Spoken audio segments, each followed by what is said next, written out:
Bonsoir Benjamin Duhamel. Bonsoir Aurélie. Bonsoir Amandine Atalaya. Bonsoir Christophe Barbier. Bonsoir Pierre Jacquemin. Merci à tous les 5. Nous vivons la fin du régime hyper-présidentiel. Quelles en seront les conséquences? Il n'y aura pas de groupe unique NUPES à l'Assemblée. Jean-Luc Mélenchon l'a voulu, mais ses alliés lui ont dit non. Nous devons être et rester une alternative unie. Autrement dit, la NUP devrait se constituer comme un seul groupe au Parlement, de manière à ce que, sans aucune discussion possible, il soit établi qui mène l'opposition dans le pays. Il faut être très clair, c'est pas quelque chose ni qui était prévu dans l'accord NUP, ni qui est souhaitable. Donc ce qui a toujours été prévu, c'est un intergroupe qui permet de se coordonner sur les différentes positions qui seront portées. C'est pas souhaitable parce qu'aujourd'hui, la force de cette coalition, c'est d'être plurielle, c'est qu'elle regroupe différentes identités de la gauche et de l'écologie, et c'est ce qui fait sa force. Le groupe unique, on oublie ou vous y croyez encore? Bon, d'abord, vous allez dire qu'on éteint l'incendie, mais je voudrais dédramatiser un peu. Ce qu'a fait Jean-Luc Mélenchon tout à l'heure, c'est une proposition. Et en effet, elle est nouvelle. Je veux bien l'admettre. Parce que dans l'accord que nous avions conclu avec nos partenaires de la nouvelle Union populaire, il y avait bien cette idée, en effet, de fonctionner en groupe autonome à l'Assemblée, dans un intergroupe qui permette le travail commun pour gouverner le pays si nous étions en situation de le faire, ou pour nous opposer comme c'est le cas aujourd'hui. Alors, en effet, sauf que la situation nouvelle, celle que personne n'avait complètement anticipée, c'est la présence du Rassemblement national dans l'hémicycle avec 90 sièges. Et donc, nous pensons, et nous en formulons la proposition, j'ai entendu toutes sortes de choses, la NUP se divise, non, on discute, je veux dire, l'élection a eu lieu il y a moins de 24 heures, on essaye de voir quelle est, nous aussi, la meilleure manière de s'organiser. Et donc la proposition que nous faisons, mais c'est une proposition, elle est donc là pour être discutée. Vous en parlez encore au présent alors qu'ils ont déjà dit non, les autres ont déjà dit non. Vous dites ils ont déjà dit non. J'ai entendu dans les rangs des différentes organisations politiques et c'est normal, il n'y a pas besoin de sonner le tocsin pour dire c'est les désaccords. Il y a une discussion, on a une situation politique inédite, tout le monde en convient. C'est normal après un scrutin qu'on discute de la meilleure manière de s'organiser pour faire bloc à l'Assemblée nationale. En toute hypothèse, que l'on fonctionne demain dans un groupe commun, ou dans le scénario initial d'un intergroupe avec des groupes autonomes, la nouvelle Union populaire écologique et sociale sera de toute façon une réalité qui fonctionnera dans l'Assemblée nationale. C'est juste une question d'organisation. Et il nous apparaît, oui, que face à un groupe que personne n'avait anticipé, de députés de Rassemblement national de 90 personnes,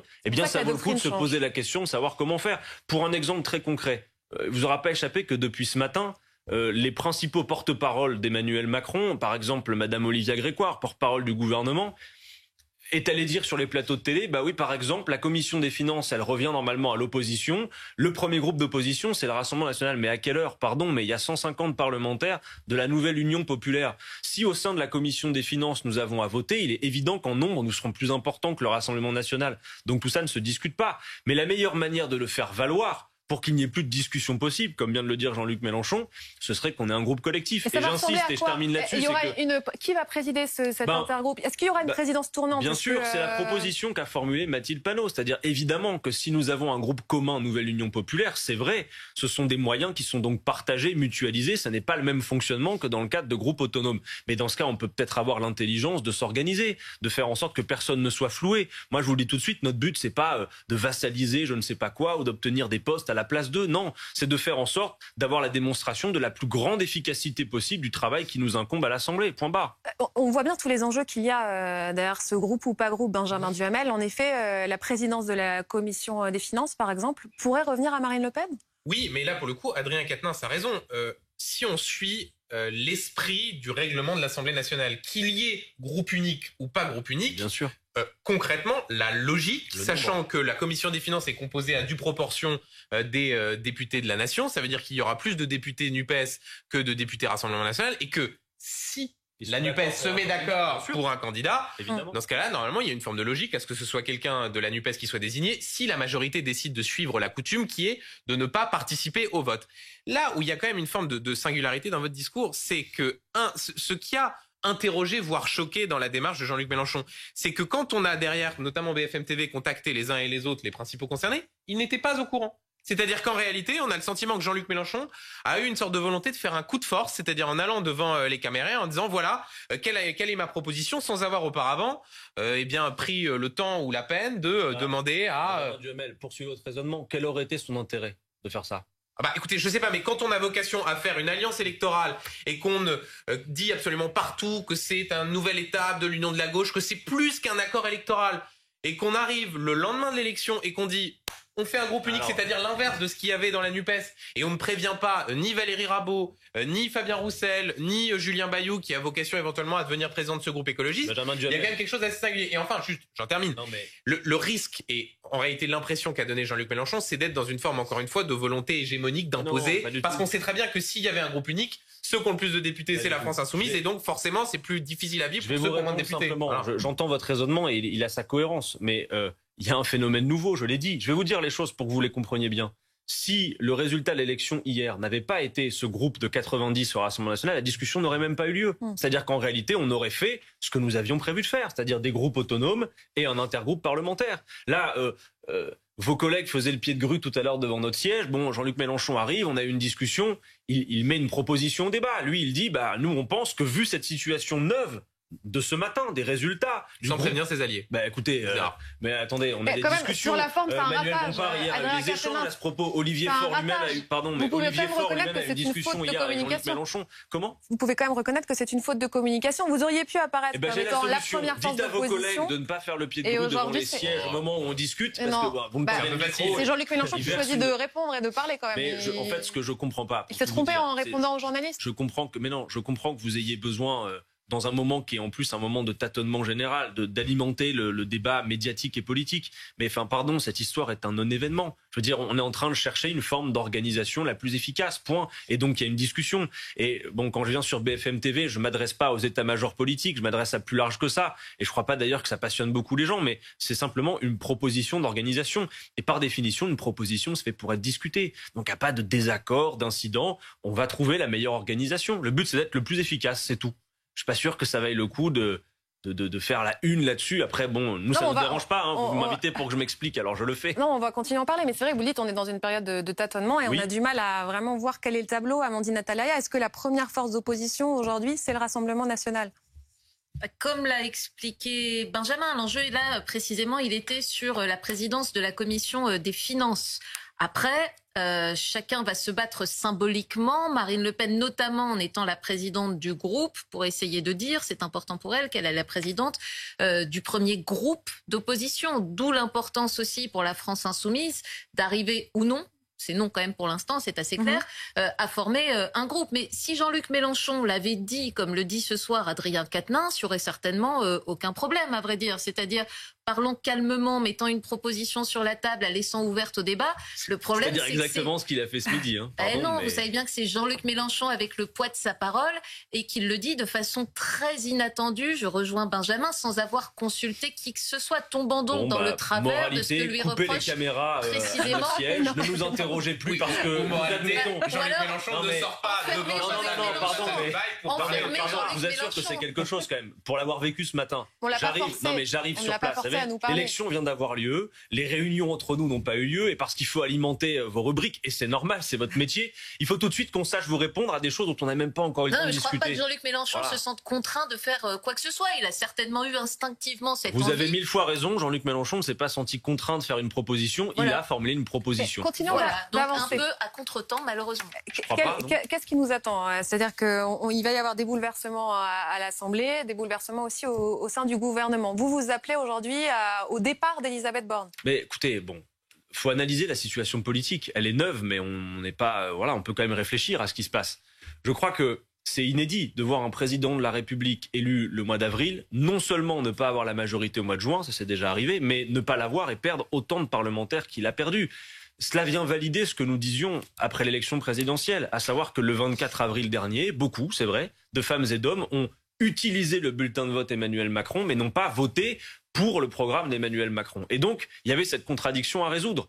Et le pire dans tout cela, c'est que nous avons des institutions dont on voit bien qu'elles ne correspondent pas au paysage politique.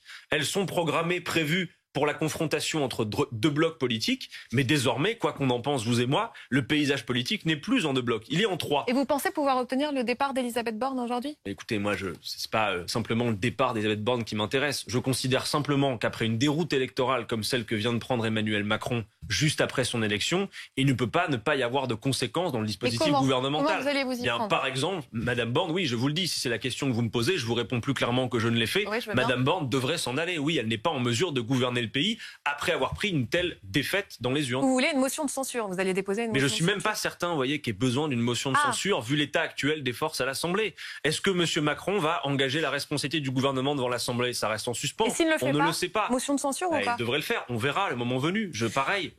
C'est le 5 juillet. On va prendre le temps de se réunir, de travailler, de discuter. Parce que là aussi, c'est dissonant. Certains disent motion de censure. On dépose une motion de censure le 5 juillet et en même temps, j'ai Olivier Faure qui dit non, c'est pas du tout une position. Mais on va en discuter. Dans le groupe commun. Mais ça fait partie des choses dont on doit se parler. Ça fait beaucoup de sujets de discussion. Mais non, mais je veux dire, pardon, mais c'est tout à fait normal. Et puis si ça peut vous intéresser, il va y en avoir d'autres. Parce qu'il va y avoir des questions de postes à se répartir et tout ça. Enfin, je veux dire, c'est juste la vie parlementaire, tout ce qu'il y a de plus classique et normal. On cherche à s'organiser. D'ailleurs, pardon de vous dire que vous pointez ce soir les contradictions a priori indépassables au sein de l'Union populaire, mais vous n'aura pas échappé qu'en face, il y a un bloc qu'on présente souvent comme monolithique, mais en fait, il est très composite.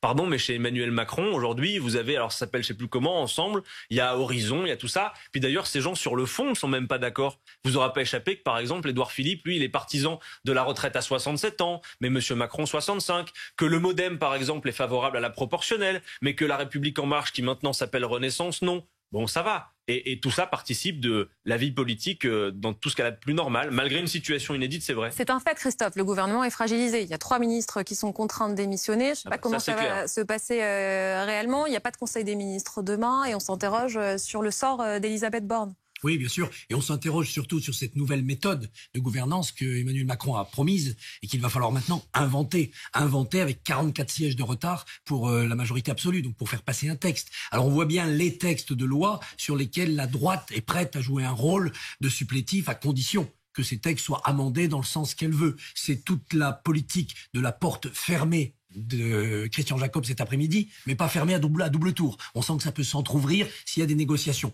Pour d'autres textes qui pourraient intéresser la gauche de l'hémicycle, je pense à des textes sociaux ou à des textes écologiques, la loi sur le pouvoir d'achat, la transition, ça va être beaucoup plus difficile d'aller chercher 44 voix du côté de la NUPES. Néanmoins, dans ce cas de figure-là, ce qui renforce cette majorité présidentielle tellement anémiée, c'est les divisions de la gauche.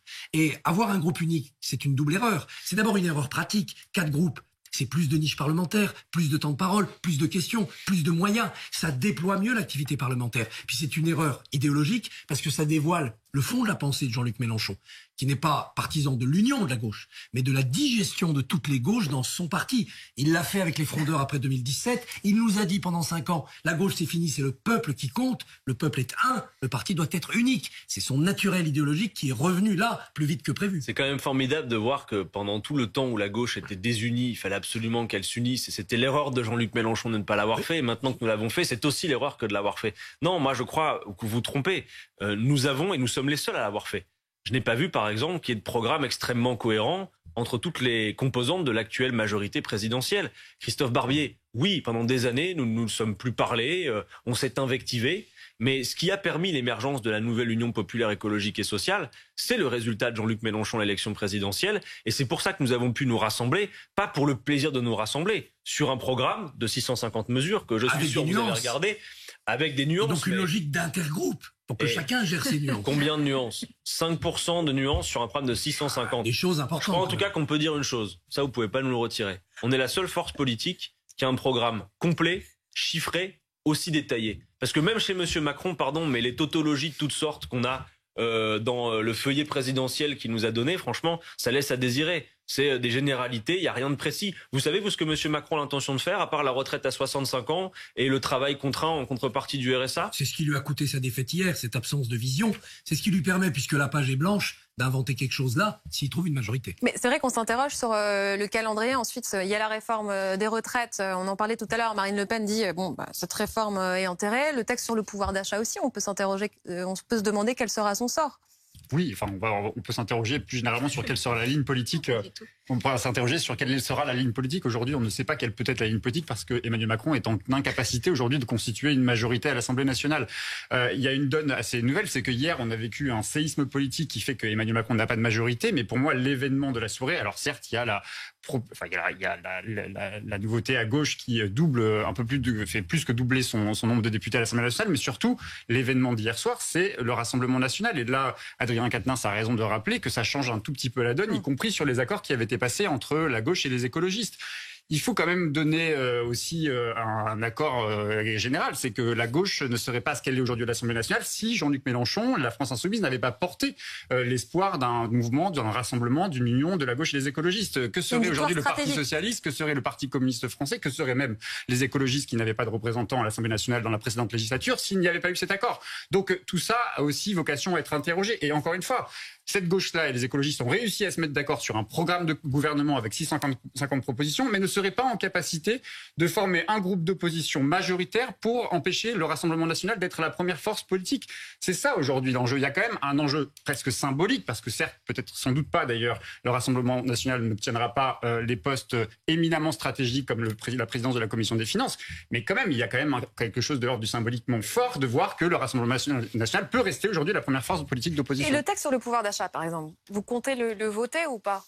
Mais tout dépend ce qu'il contient et dans le détail. Vous demandez à Emmanuel Macron de réécrire des points. Ça dépend. Moi, j'ai pas encore lu de texte complet, prêt et définitif. Vous savez, juste Adrien Quatennens, vous voyez pour le coup à peu près ce qu'il y a dedans parce que ça a été annoncé. Bah ouais, je vois des petits chèques toujours insuffisants pour les Français qui nous écoutent et un président qui refuse d'accepter qu'il faut juguler l'inflation là où elle démarre, c'est-à-dire dans la spéculation, et je ne vois rien de proposé là-dessus. En fait, c'est on vote s'il reprend nos propositions et sinon c'est pas suffisant donc on vote pas. Écoutez, ou alors vous nous appelez simplement à aider Monsieur Macron à avoir une majorité. Question. Bon bah non, voilà. Nous avons des propositions à faire valoir et si Monsieur Macron a envie qu'on vote avec lui, peut-être qu'il ferait bien d'en reprendre certaines. Vous savez, là depuis tout à l'heure, on discute des rapports de force au sein de l'Assemblée, de comment ça s'organise. Bon, je comprends, et on est au lendemain d'une élection, c'est normal. Moi, ce qui m'inquiète le plus, au-delà de la paralysie éventuelle à l'Assemblée, de la crise politique institutionnelle qu'on vit, c'est ce que ça suppose pour le sort de plein de gens. Et c'est pour ça qu'on ont pose cette besoin question. de l'augmentation du SMIC, du blocage des prix, et qui voient une situation où ils se disent mais alors notre sort, quel va-t-il être? Alors peut-être qu'ils vont être rassurés de se dire Monsieur Macron pourra pas nous passer le bulldozer de la retraite à 65 ans et tout le reste. Mais en attendant, il y a des réponses que nous portons.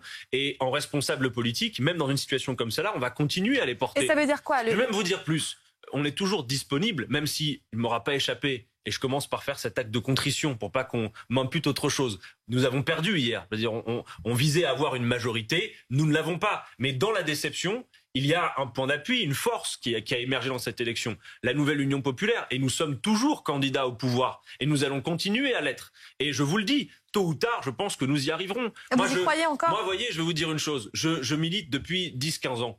Le processus de révolution citoyenne, la fin du néolibéralisme et le fait que l'extrême droite prospère d'ailleurs sur cette fin en cours, eh bien, c'est un processus qui est engagé. Et moi, je ne fais que voir de scrutins nationaux en scrutins nationaux, même si ça va pas assez vite et qu'à mon avis le plus tôt sera le mieux, on ne cesse de se rapprocher. Là, vous parlez d'une prochaine présidentielle. Qui aurait parié sur un 150 parlementaires de la nouvelle Union populaire, qui d'ailleurs aurait parié sur l'existence de cette alliance. Vous allez trop loin. Restons sur le quinquennat. Là, vous voyez après ce quinquennat. Mais vous savez, le quinquennat, qui peut dire autour de cette table que ça va durer comme ça 5 ans? Donc vous dites que Jean-Luc Mélenchon à Matignon, c'est pas... dans quelques mois. Jean-Luc Mélenchon à Matignon, c'est encore une hypothèse selon vous. Évidemment. Et d'ailleurs, nous ne concourons qu'à ça. Pas pour le plaisir de voir Jean-Luc Mélenchon dans la cour de Matignon et nos autres ministres, pour changer la vie des gens. À cette heure, rien n'est réglé. Et à cette heure, c'est ça que je veux dire par situation. À cette heure, il a perdu. Non, mais juste pour être bien clair. Je peux poser une question. Oui, mais juste, je vous donne la parole dans un instant, Pierre, mais quand même, sur le pouvoir d'achat, vous dites oui, mais, et dans ce cas-là, quelle est la condition? Qu'est-ce qui ferait que vous voteriez le texte demain? Pardon, mais pour l'instant, encore une fois, et sans avoir vu le texte, je ne vois pas, en tout cas dans la logique qui est celle d'Emmanuel Macron, une logique qui permettrait de juguler le problème véritablement. Donc vous dites non, en fait. Vous savez, c'est pas par plaisir de l'opposition qu'on dit à Monsieur Macron que les petits chèques, c'est pas la bonne solution et que la meilleure, c'est le blocage des prix. C'est parce que, par exemple, le blocage des prix existe dans nos outre-mer à La Réunion, que ça fonctionne, qu'on n'y voit pas les pénuries ou les catastrophes annoncées par Monsieur Castaner, qui n'est d'ailleurs plus là pour les dire aujourd'hui. Bref, et que ça fonctionne et que surtout, ça vient juguler l'inflation là où elle se trouve. Enfin, pendant que les Français qui nous écoutent sont en train de payer leur carburant 2 € à la pompe, vous avez le groupe pétrolier Total qui vient de réaliser le bénéfice le plus gros de toute l'histoire industrielle du pays. C'est pas au Trésor trésor public d'assurer la rente privée. C'est un point de débat fondamental que nous avons avec Emmanuel Macron. Oui, Pierre. Oui, la logique politique, en tout cas la cohérence politique fait qu'Emmanuel Macron devrait se retourner visiblement vers les Républicains où il y a plus d'accords et d'ententes dans le cadre d'un projet, d'un pacte de gouvernement. Mais est-ce que vous seriez possiblement la NUP en capacité de proposer Emmanuel Macron, je ne sais pas, un pacte de gouvernement avec des compromis que vous seriez amené à faire, voire ce ne serait pas une cohabitation, mais un accord possible avec une majorité d'idées ou de problème, c'est que je ne vous parle pas d'un gouvernement de coalition totalement utopique. Mais ça voudrait dire, par exemple, s'engager auprès d'Emmanuel Macron à dire tiens, sur tel point, peut-être on pourrait vous aider. Et puis du coup, après, il irait faire ses courses chez quelqu'un d'autre pour appliquer des idées avec lesquelles nous ne serions pas d'accord. Et donc, il arriverait finalement à broder comme ça des majorités d'idées au cas par cas, mais profondément, ce serait le programme qu'il envisage d'appliquer qui s'appliquerait.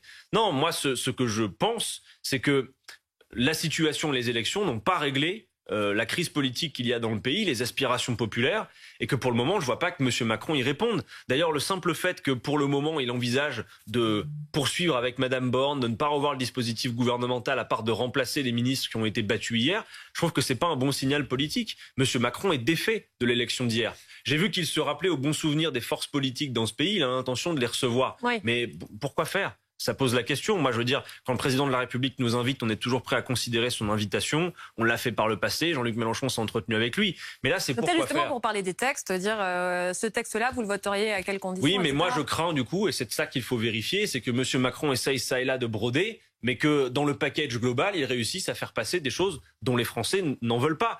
Il y a une énigme aussi. Je veux dire, il y a aussi le bloc abstentionniste, mais il y a une énigme. La semaine dernière est paru un sondage d'IFOP qui dit, sur les mesures les plus structurantes du programme de la nouvelle Union populaire, retraite à 60 ans, SMIC à 1500, ce sont des majorités extrêmement larges, entre 63 et 89%. Donc il y a une énigme. Pourquoi est-ce que quand on interroge les Français sur des mesures, ils plébiscitent notre programme et on ne retrouve pas ensuite nécessairement la majorité dans les urnes ? Il y a notamment au milieu une équation, c'est comment on fait pour convaincre des gens qui sont restés à l'extérieur, qui ne sont pas allés voter, de le faire. Voilà. Et la situation politique, oui, pour l'instant, elle n'est pas réglée. Et il y aura peut-être d'autres élections, il faut s'y préparer. Fabien Roussel dit, je vois bien que l'Alliance ne parle qu'à une partie de la France, à celle des grandes villes et pas à celle de la ruralité. Vous disiez votre déception tout à l'heure, c'est comme ça que vous expliquez votre échec aussi ? Je trouve que cette analyse, elle résiste pas à la réalité électorale. Pardon, mais ça consisterait à dire, oui, c'est vrai, il y a plutôt un vote plus urbain, on fait de bons scores dans les zones urbaines, mais quand j'ai noté tout à l'heure certains départements où on fait des cartons, c'est des zones extrêmement rurales. La Haute-Vienne, la Dordogne, le Tarn, le Gard, on va pas dire que c'est des grands centres urbains. Et pourtant, il y a un vote Nouvelle Union populaire qui est extrêmement massif, comme il y avait d'ailleurs le vote Jean-Luc Mélenchon à la présidentielle. Je trouve que c'est une analyse qui est un peu trop précipitée. Voilà. Moi, je suis pas d'accord avec une analyse qui serait au cordeau comme ça. Je pense que c'est plus profond que ça, mais que par contre, c'est clair, il y a deux défis majeurs encore. Faire reculer l'abstention et convaincre les gens, il ne s'agit pas de leur faire la leçon. Et s'agissant du vote Rassemblement national, qui reste un problème, M. Macron a largement concouru à la poussée de l'extrême droite dans ce pays ces 5 dernières années. Moi, je ne connais pas d'autre manière de faire reculer le Rassemblement national que de convaincre des gens qui votent avec eux qu'ils se trompent et de faire un autre choix. Et ça, c'est l'une de nos missions, c'est vrai. Merci beaucoup, Adrien Quatennens, d'être venu nous voir. On se retrouve dans un instant. Vous 4, vous restez. On va s'interroger sur le sort d'Elisabeth Borne. Est-ce qu'elle va rester à Matignon ? Les nouvelles informations du service politique dans un instant. À tout de suite.